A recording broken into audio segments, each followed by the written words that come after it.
بسم الله الرحمن الرحيم.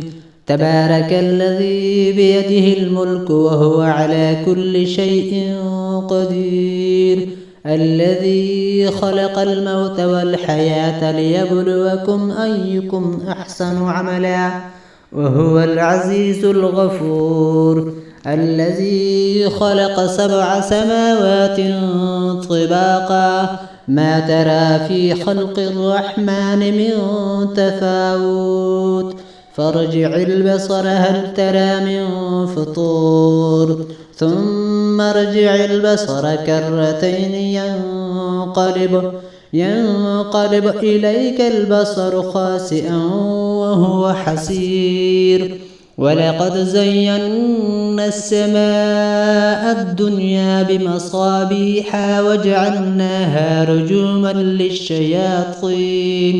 رجوما للشياطين وأعتدنا لهم عذاب السعير.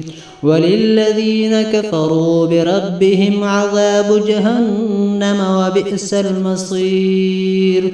إذا ألقوا فيها سمعوا لها شهيقا وهي تفور تكاد تميز من الغيظ كلما ألقي فيها فوج سألهم خزنتها ألم يأتكم نذير قالوا بلى قد جاءنا نذير فكذبنا وقلنا ما نزل الله من شيء إن أنتم إلا في ضلال كبير. وقالوا لو كنا نسمع أو نعقل ما كنا في أصحاب السعير فاعترفوا بذنبهم فسحقا لأصحاب السعير.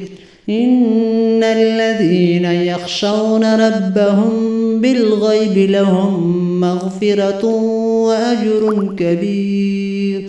وأسروا قولكم أو اجهروا به إنه عليم بذات الصدور.